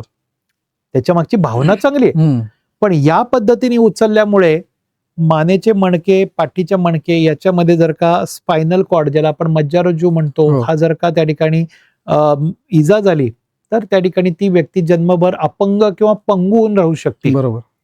जेव्हा मानेचे मणके फ्रॅक्चर होतात, पाठीचे मणके फ्रॅक्चर होतात, तेव्हा जसं मगाशी म्हटलं की इथं जर का या लॉंग बोनचं फ्रॅक्चर त्या रक्तवाहिनीला आहे, तसं मेंदूपासून खाली जाणारा जो स्पायनल कॉर्ड आहे, ज्या नसा आहेत, संपूर्ण शरीराला नियंत्रण करणारे ज्या नसा आहेत, तो मज्जारज्जू आहे, तर तो मणक्यांमधून जातो, मणक्याच्या मधून जातो. जेव्हा मणके फ्रॅक्चर होतात तेव्हा त्या मज्जारज्जूला पण इजा व्हायची शक्यता असते आणि मज्जारज्जूला जर का इजा झाली, ज्याला स्पायनल कॉर्डला इजा झाली, तर त्या व्यक्तीला पॅरालिसिस होऊ शकतो, म्हणजे पायामधला जीव जाणं, हातामधला जीव जाणं किंवा वेळ प्रसंगी श्वास बंद पडणं, हृदयक्रिया बंद पडणं, कारण या नसा सगळ्या शरीराला त्या ठिकाणी संवेदना पुरवतात. जेव्हा असं उचललं जातं आणि जर का त्याला मानेला, पाठीला, मणक्याला मार लागला असेल असं उचललं तर त्या ठिकाणी 100% त्याला इजा होणार. तर सगळ्यात पहिल्यांदा लक्षात ठेवायचं, एखादी अपघातग्रस्त व्यक्ती पडली आणि तुम्हाला वाटतंय त्याच्या मानेला, पाठीला मार लागलाय, कदाचित फ्रॅक्चर असण्याची शक्यता आहे मानेच्या मणक्यांना, पाठीच्या मणक्यांना, तर मानेखाली हात द्यायचा, सपोर्ट. आपण लहान बाळाला असं उचलतं का बघा बरं तुम्ही, तुमच्या घरी काय करता, एखादं 10 दिवसाचं बाळ आहे, महिन्याचं बाळ आहे, आपण पहिल्यांदा आई काय करते, आजी काय करते, मानेखाली हात देते आणि मग उचलते.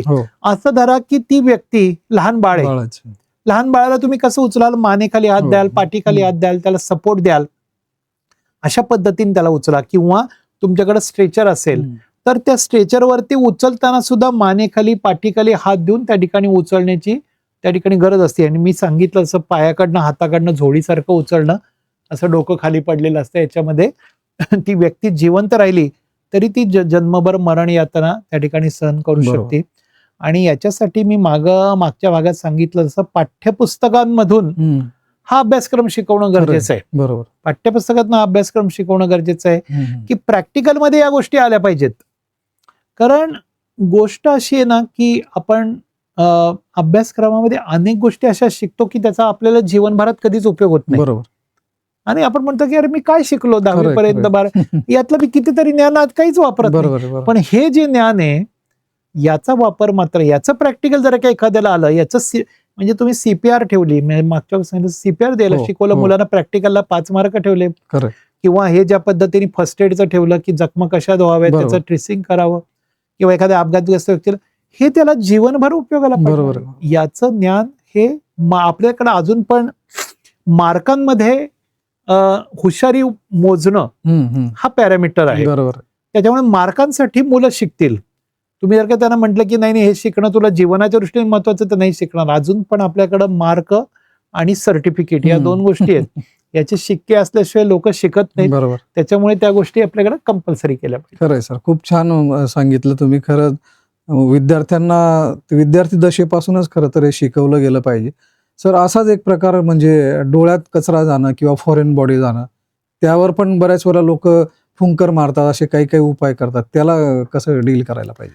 कसं असतं आपण बरेचदा बघतो की ग्रामीण भागामध्ये तर मी बघितलेलं आहे की जिभेनी काढतात किंवा हो. कोणीतरी डोळ्यामध्ये काहीतरी घालून काढतं, कोणते म्हणतो की तो काढतो. सगळ्यात महत्वाचा आपला डोळा हा जो अवयव आहे हा अतिशय नाजूक आहे.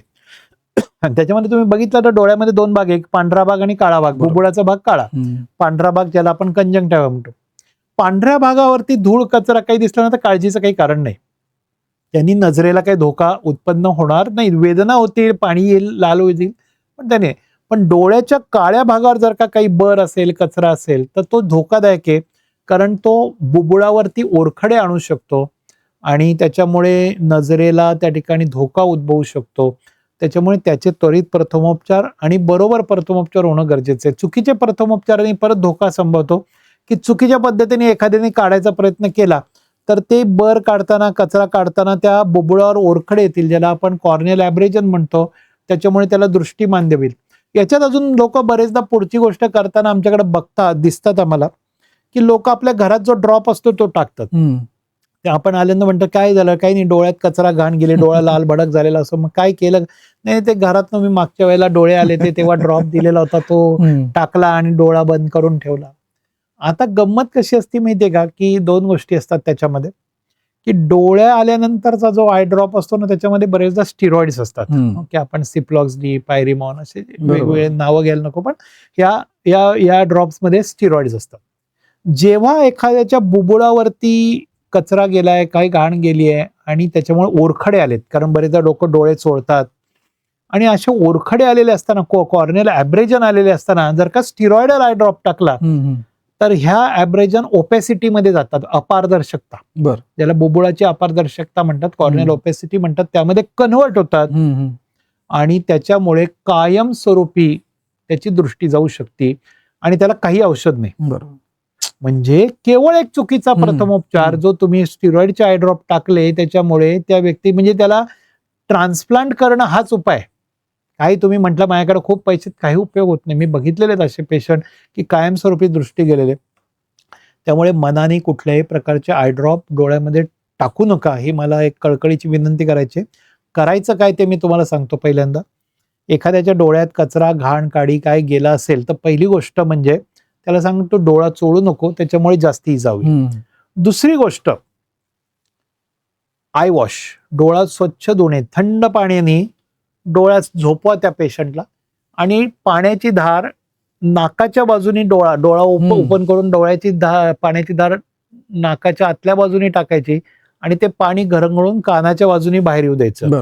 इनर कॅन्थस टू आउटर कॅन्थस ही पाण्याची धार गेली की त्या पाण्याबरोबर धूळ, काडी, कचरा असेल तो बाजूला होईल. आपला प्राथमिक उद्देश हा काळ्या भागावरचा कचरा पांढऱ्या भागावर आणणं, बरोबर, किंवा पांढऱ्या भागावरचा बाहेर काढणं आहे. एक वेळ पांढऱ्या भागावरचा बाहेर नाही आला तरी चालेल, पण पहिला उद्देश आपला आहे की काळ्या भागावरनं कचरा कसा पांढऱ्या भागावर हा. आणता येईल, कारण काळ्या भागावरचा कचरा हा तुम्हाला दृष्टीबांधे निर्माण करू शकतो. बरोबर. तर आय वॉश ही पहिली गोष्ट प्रत्येकाने त्या ठिकाणी लक्षात ठेवायची. डोळा स्वच्छ धुवून काढा, हम्म. ज्याच्यामुळे पहिल्यांदा गोष्ट. दुसरी गोष्ट मी सांगितलं, समजा नाहीच निघालं तर चुकीचे प्रथमोपचार करू नका, चुकीच्या पद्धतीने काढू नका. तिसरी गोष्ट, जेव्हा तुम्ही डॉक्टरकडे नेता या पेशंटला किंवा डोळ्यात कचरा घाण गेली निघाली नाहीये, तर डोळा उघडा ठेवून न्यायचं नाही. डॉक्टरकडे जाताना डोळा अच्छा. उघडा ठेवून न्यायचं नाही. डोळा उघडा ठेवला तर काय होणार आहे की ती व्यक्ती इकडं तिकडं बघणार आणि आयबॉल हलणार, आणि आयबॉल हल्ला की आतमध्ये जो काही त्याच्यावरती बर आहे हम्म. ती आतमध्ये ओरखडे काढत करत राहणार. जाणार. त्यामुळे ज्या व्यक्तीचा धूळ कचरा निघाला नाही, तिच्या डोळ्यावरती रुमाल किंवा तुमच्याकडे जे काही छोटी कापडी पट्टी असेल ती लावा, हम्म. आणि डोळा पूर्ण बंद करून मग त्या व्यक्तीला त्या ठिकाणी हॉस्पिटलमध्ये दवा. मी तर म्हणेन दोन्ही डोळे बंद करा, म्हणजे आपल्या बरंच वाटतं अरे या डोळ्यात तर काही गेलं हो, नाहीये, हो. मग हा डोळा बंद करतो. कसं असतं, बायलॅटरल मोमेंट असतात. मी हा डोळा बंद केला पण हा डोळा उघडा ठेवला तर हा डोळा हल्ला तर हा डोळा पण आतल्या आत हलत राहतो. बरोबर. म्हणून बंद करताना दोन्ही डोळे बंद करा आणि डॉक्टरांकडे घेऊन जा, आणि वैद्यकीय मार्गदर्शनाखाली त्या ठिकाणी डोळ्यातला काडी कचरा घाण त्या ठिकाणी आपल्याला काढता येईल. बरोबर. तर प्रथमोपचार हा विषय तसा खूप मोठा आहे, पण बऱ्याच गोष्टी सरांनी आज क्लिअर करून सांगितल्या. त्याबद्दल अजून एखादा एपिसोड आपल्याला निश्चितच करावा लागेल असं मला वाटतं सर. पण एक शेवटचा प्रश्न घेतो की आपण आता बघतोय बऱ्याच वेळेला कुत्रा चावून जातो, तर कुत्रा चावल्यानंतर तसा विषय फार मोठा आहे, पण थोडक्यात त्याच्यावर प्रथमोपचार काय करता येईल असं मला. आता कुत्रा चावल्यानंतर जे सगळ्यात महत्वाची गोष्ट असते ती म्हणजे रेबीज. रेबीज नावाचा जो आजार आहे त्याच्यासाठी आपल्याकडे अजून सुद्धा परमनंट औषध नाही आहे. रेबीज हा व्हायरस आहे, हा आपल्या नर्वस सिस्टीम आहे, मेंदू असेल नसा यांना बाधित करतो आणि मेंदूमध्ये गेल्यानंतर त्या व्यक्तीची मृत्यू होतो, डेथ होते. तर अजून सुद्धा आपल्याला सगळ्यात जीवघेणा आजार म्हणून आपण रेबीज त्या ठिकाणी. आणि असं पहिली गोष्ट म्हणजे मी तुम्हाला सांगेन की म्हणजे माझी कळकळीची विनंती राहील की बरेचदा या आजारापोटी, रेबीज पोटी किंवा कुत्र्याच्या बद्दल चाव्याच्या भीतीपोटी बरेचदा त्या ठिकाणी प्राण्यांवरती अन्याय होतात. तर ते पहिली गोष्ट करू नका, की असं नाहीये की बा प्रत्येक प्राणी चावणार आहे, प्रत्येक कुत्रा चावणार आहे किंवा त्याच्यापासून आपल्याला रेबीज होणार आहे, असं नाहीये. तर रेबीज होण्याचा धोका हा त्या ठिकाणी जरी कुत्रे चावल्यापासून असला तरी सुद्धा योग्य प्रथमोपचार आणि वेळीच आपण त्या ठिकाणी त्याचे प्रथमोपचार केले तर त्या ठिकाणी तो धोका आपल्याला टाळता येतो. तर सगळ्यात पहिली मी तुम्हाला गोष्ट सांगेन की ज्या ठिकाणी कुत्रा चावला असेल, एखाद्या व्यक्तीला चावला असेल, मग भले तो आपला पाळीव असू दे किंवा रस्त्यावरचा असू दे, माहीत नसेल असू दे, की बरेच लोक म्हणतात की ते कुठं चावून गेला मला माहिती नाहीये, किंवा एखादा म्हणतो की नाही आमच्या रस्त्यावरचाच कुत्रा आहे, आम्हाला रोज दिसतो. एखादा म्हणतो की माझ्याकडचा पाळीव कुत्रा आहे, मी त्याला सगळे इंजेक्शन दिलेत. असे तिन्ही प्रकारचे कुत्रे. आणि या ठिकाणी मी कुत्राच असं म्हणत नाही, मांजर पण धरू. हो. कुत्रा असू दे, मांजर असू दे, माकड असू दे, अच्छा. किंवा भले आपल्याकडे एखादा शेतकरी वर्ग आहे त्याच्याकडे गाय बैल आहे, कुठलाही प्राणी चावला, अच्छा, याचे उपचार सेम आहेत. ओके. याचे उपचार सेम आहेत. बरेचदा लोकांना असं वाटतं की अरे कुत्र चावले ते इंजेक्शन म्हणजे कुत्र चावल्यानंतरच आहे, असं नाही. बरोबर. एखाद्याला माकड चावलं तरी तेच इंजेक्शन आहे, बरोबर. एखाद्याला गाय बैल घोडा चावला तरी तेच इंजेक्शन आहे, एखाद्याला मांजर चावलं तरी तेच इंजेक्शन आहे. मांजर म्हणजे जरी काही असतं तरी शेवटी रेबीज हा जो आजार आहे हा या ठिकाणी होऊ शकतो. त्याच्यामुळे कोणताही प्राणी चावला आपल्याला आणि त्याचा लाळेचा संपर्क आपल्या जखमेशी आला, बरोबर, तर आपल्याला वैद्यकीय उपचार घेणं गरजेचं आहे. त्यातला पहिला उपचार काय करायचा आपण घरच्या घरी. आता डॉक्टरांकडे, मला कुत्रा चावला हाताला, बोटाला, पायाला कुठं चावला, ज्या ठिकाणी कुत्रा चावला असेल ती जागा साबणाने धुवून काढायची. साबणाचं अतिशय महत्व आहे. तर साबण का महत्वाचं आहे या ठिकाणी मी तुम्हाला सांगतो. तर साबणाचं महत्व असं आहे की साबण मध्ये लिपिड असतं. साबणामध्ये काय असतं? लिपिड. आपण जर का नीट आपण आपला केमिस्ट्री गेला, रसायनशास्त्रात गेलो तर soap is nothing but a lipid. बरोबर. आणि सगळ्या प्रकारचे व्हायरस, म्हणजे रेबीजच असा नाही, कोणताही व्हायरस असू दे, मग चिकन पॉक्स असू दे, भले कोविड मध्ये आपण काय करत होतो? साबणाने हात धुत होतो की सोप अँड वॉटर. काय सांगितलं? Soap and water. आता कधी कधी व्हायरसची साथ येते, वेगवेगळ्या व्हायरसची साथ येते, पहिलं काय सांगतात? साबणाच्या पाण्याने हात धुवा. तर काय असतं, सगळ्या प्रकारचे व्हायरस यांची जी आउटर कव्हरिंग असते, व्हायरसचं आउटर कव्हरिंग हा. स्किन असते, it is made up of lipid soluble. आपलं जसं स्किन आहे तशी व्हायरसला स्किन असते, बरोबर. पण ती स्किन आहे ती लिपिडच्या सानिध्यात आली की ती विरघळून जाते. म्हणजे आपण एखादा किल्ला केला आणि माती असेल त्याच्यावरती पाणी ओतलं तर काय होईल, विरघळून माती जाईल. वाहून जाईल, बरोबर. किल्ला उघडा पडेल. त्या पद्धतीने जेव्हा लिपिडच्या संपर्कात येतात तेव्हा वरची स्किन विरघळून जाते आणि तो व्हायरस मरतो. बरोबर. हा सहज सोपा उपाय आहे. जेव्हा आपण साबणाने हात धुतो आणि आपल्या हातावरती व्हायरस असेल तर त्या व्हायरसची स्किन ही लिपिडनी, म्हणजे अँटीव्हायरलची घ्यायची सुद्धा गरज नाही. बरोबर. तर त्या ठिकाणी त्या लिपिडमुळे, साबणामुळे ते वरचं कव्हरिंग विरघळून जातं आणि तो व्हायरस मरतो. बरोबर. म्हणून डेटॉल सॅव्हलॉनचा वापरापेक्षा महत्वाचं म्हणजे साबण. बरेचदा लोकांना वाटतं अरे ते काय साबण आहे, माझ्याकडे तर काय सॅनिटायझर आहे किंवा माझ्याकडे तर डेटॉल आहे, सॅव्हलॉन आहे, ते वापरा. पण सोप पहिला वापरा, कारण सोप हा लिपिड आहे आणि तो त्या ठिकाणी व्हायरसला त्या ठिकाणी किल करतो. तर ती ज्या ठिकाणी चावले तो भाग साबणाच्या पाण्याने स्वच्छ धुवून काढा, हा सगळ्यात पहिला उपचार. दुसरं, जी जखम आहे ती बंद नाही करायची, हे लक्षात ठेवायचं. किंवा जखम झाली म्हणून त्या ठिकाणी बँडेड लावली, आपल्याला वाटतं की आपण कुठली जखम झाली की बंद करतो, धूळ माती जाऊ नये म्हणून. पण ही महत्वाची बाब आहे की जेव्हा कुठलाही प्राणी चावतो, चावा होतो, तेव्हा ती जखम बंद करायची नसते, ती उघडी ठेवायची असते. तर साबणाने स्वच्छ धुवा, ती वुंड ओपन ठेवा. त्यानंतर जवळच्या हॉस्पिटलमध्ये, दवाखान्यामध्ये त्वरित जा. त्याच्यासाठी अँटी रेबीज व्हॅक्सिन मिळतात, ARV चे व्हॅक्सिन आहे, त्याचं शेड्यूल कंप्लीट करा आणि त्याचं टाइम टेबल पाळणं अतिशय महत्वाचं असतं. कधी कधी जखम जर का खोल असेल तर जसं इंजेक्शन दंडावरती किंवा कमरेवरती घ्यावं लागतं, तसंच त्या जखमेमध्ये सुद्धा त्या ठिकाणी इम्युनोग्लोबुलिन म्हणतात की जे त्वरित त्या व्हायरसला मारण्याचं काम करतात. व्हॅक्सिन मधनं जे अँटीबॉडीज होतात त्या तयार व्हायला 14 दिवस लागतात. आणि जर का काही ठिकाणी रेबीज असेल, रेबीड असेल तो अॅनिमल, जर का त्या ठिकाणी रेबीजग्रस्त असेल तर 14 दिवसामध्ये त्या व्यक्तीचा मृत्यू होऊ शकतो. म्हणून त्या ठिकाणी इम्युनोग्लोबुलिनचं इंजेक्शन त्या ठिकाणी त्वरित घ्यावं लागतं. त्यामुळे योग्य ठिकाणी जा, मदत घ्या आणि 10 दिवस त्या प्राण्यावरती लक्ष ठेवा. समजा आपल्याकडे घरातला असेल, रस्त्यावरचा असेल, त्याला मारू नका. लोक बरेचदा काय म्हणतात त्याला मारून टाकू. कधी कधी त्या याला रेबीज पण नसतो, कदाचित ते भुकेलेलं कुत्रं असतं किंवा कोणीतरी काहीतरी त्रास दिलेला असतो आणि त्याच्यामुळे ते माणूस माणसाला मारतो. बरोबर.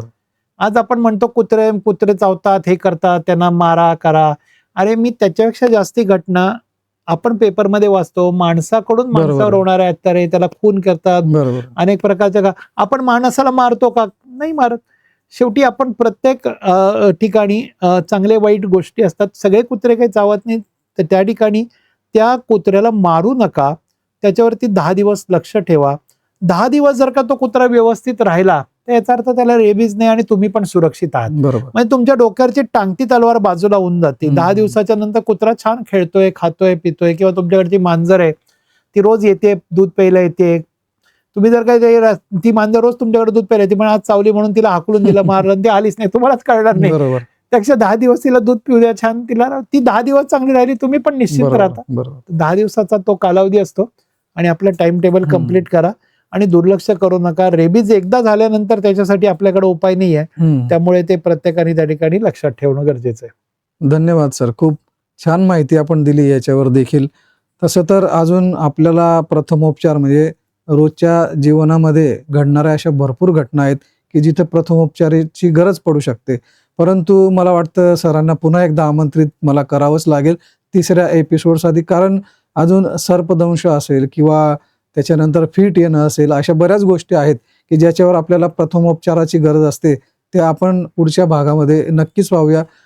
त्याआधी सर मला आपल्याला एक वेगळं थोडंसं विचारायचं आहे की आपण एक छान पुस्तक लिहिलं, emergency management in medical practice, general practice, जे डॉक्टरांसाठी आहे. त्याच्याबद्दल काही सांगाल का? ते सर्वसामान्य लोकांसाठी पण उपयुक्त आहे किंवा फक्त डॉक्टरांसाठी आहे? इमर्जन्सी मी साधारणतः कोविडच्या काळात अनेक लेख लिहायला सुरुवात केली किंवा त्याच्या आधीपासून लेख लिहित होतो वैद्यकीय डॉक्टरांसाठी म्हणून.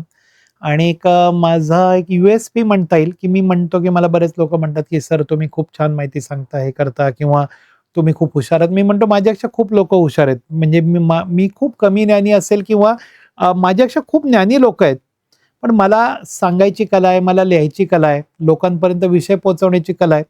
त्याच्यामुळे मी सहज सोप्या मराठी भाषेमध्ये असे लेख लिहित गेलो. बरोबर. त्याच्यामध्ये प्रथमोपचाराची तोंड ओळख नावाचे लेखमाला होती, ती एक प्रसिद्ध होत गेली. त्याच्यानंतर वैद्यकीय डॉक्टरांसाठी अगदी ECG कसा वाचावा, IV फ्लुइड कसे वापरावेत, कोणकोणत्या इमर्जन्सी कशा ट्रीट कराव्या, या सहज सोप्या मराठी भाषेमध्ये जे आपण म्हणतो ना, की आजकाल नेटवरती गुगलवरती सर्व उपलब्ध आहे, पण लोकांपर्यंत ते पोहोचणं गरजेचं आहे. त्यांना समजेल अशा भाषेत समजून बरोबर. सांगणं गरजेचं आहे. बरोबर. तसं सहज सोप्या भाषेत सांगितल्यामुळे त्या लेखांचं एकत्रितकरण करून हा emergency management in general practice नावाचं पुस्तक मी लिहिलं. आणि मला सांगायला आनंद होतो की 3 वर्षामध्ये त्याच्या 5 आवृत्ती संपल्या, आता 6वी आवृत्ती बाहेर येईल. अरे वा. तर एवढा छान त्याला प्रतिसाद मिळाला वैद्यकीय वर्गाकडून. याच्यामध्ये काही प्रकरणं सर्वसामान्य लोकांसाठी आहेत, त्याच्यातलं पर्टिक्युलरली प्रथमोपचाराची तोंड ओळख किंवा त्याचे सगळे लेख त्या ठिकाणी आहेत. पण मी लोकांना नाही सांगणार की ते घ्या म्हणून, कारण त्यातलं 3/4 पुस्तक हे डॉक्टरांसाठी. पण जे लोक आता आपला पॉडकास्ट बघत असतील, वैद्यकीय जे आहेत किंवा भले अगदी नर्सिंग मध्ये असतील, पॅरामेडिक असतील, डेंटिस्ट असतील, तर त्यांना मात्र मी नक्की सांगेन की हे पुस्तक वाचा, आपल्या टेबलवरती ठेवा, 2 पेशंटच्या मध्ये वाचत राहा आणि आपल्याला सहज सोप्या भाषेमध्ये अगदी कोणत्या इमर्जन्सी कशा ट्रीट कराव्यात, ECG कसा वाचावा, IV फ्लुइडचा वापर कसा करावा, किंवा वेगवेगळ्या ज्या ऑर्गॅनोफॉस्फेट पॉयझनिंग असतील, सर्पदंश, या गोष्टी कशा ट्रीट कराव्या सहज सोप्या भाषेत सांगितलंय. आणि नक्की ते सर्वांना ते पुस्तक त्या ठिकाणी उपयोगाला येईल असं मला वाटतं. नक्कीच सर, एवढं छान आपण पुस्तक लिहिलं आणि मला वाटतं की त्याच्यामुळे आज जेही लोक हे पुस्तक वाचून त्यांच्या पेशंट्सला, रुग्णांना किंवा पॅरामेडिकल स्टाफ्स असतील त्यांना ते उपयोगात आणतायत, ते यामुळे निश्चित हजारो लोकांचं प्राण आज वाचवण्याचं काम आपण या पुस्तकाच्या माध्यमातून करत आहात. त्याबद्दल तुमचं मनापासून धन्यवाद आणि या सुंदर पुस्तक लिहिल्याबद्दल अभिनंदन पण करतो. मंडळी, आपण आज प्रथमोपचार या अत्यंत महत्त्वाच्या आणि आपल्या रोजच्या जीवनाशी निगडीत असलेल्या विषयाशी संबंधित डॉक्टर पद्मनाभ केसकर सर यांचं मार्गदर्शन प्राप्त केलं. आपण पाहिलं असेल संपूर्ण एपिसोडमध्ये, मागचा एपिसोड आणि हा एपिसोड दोघं आपण आवर्जून बघावा, कारण आपल्या रोजच्या जीवनामध्ये आपण या काही ज्या घटना बघतो, रक्तस्राव होणारा असेल किंवा फिट येत असेल, हार्ट अटॅकशी संबंधित काही घटना असतील, बऱ्याच वेळेला आपल्याकडून किंवा आपल्या आजूबाजूच्या लोकांकडून चुकीचे उपचार केले जातात. आणि त्यामुळे जसं सर म्हणतात, एकदा उपचार केले नाही तर चालेल, परंतु चुकीचे उपचार व्हायला नको, ज्यामुळे त्या व्यक्तीचं प्राणहानी होईल. त्यामुळे कृपया आपण पद्मनाभ केसकर सरांनी जे काही आपल्याला मार्गदर्शन केलं त्या सर्व प्रथमोपचाराचा अभ्यास नीट करा. या एपिसोडची परत माहिती घ्या आणि त्याच्यानंतरच आपल्याला कुठेतरी अशा प्रसंगाला सामोरं जावं लागलं तर प्रथमोपचार कसे करावेत याविषयी आपण नक्की त्या ठिकाणी पुढाकार घ्या. त्याही पलीकडे जाऊन आपण एखाद्या डॉक्टर पद्मनाभ केसकर सर असतील किंवा अजून असे काही शिक्षक असतील, मार्गदर्शक असतील, जे प्रथमोपचाराचं ज्ञान आपल्याला देऊ शकतील, त्यांच्याकडनं प्रशिक्षण घ्या आणि मला वाटतं कोणाचा तरी जीव वाचवण्यासाठी नक्की प्रयत्न करा. अशाच नवीन एपिसोडसाठी आणि नवीन विषयांना घेऊन मी पुन्हा एकदा आपल्या समोर उपस्थित होईल. तोपर्यंत साथ, संवाद आणि प्रतिसादच्या आजच्या या एपिसोडला आपण सगळ्यांनी पसंती दिली त्याबद्दल आपल्या सर्वांचं मनापासून आभार मानतो. धन्यवाद. नमस्कार.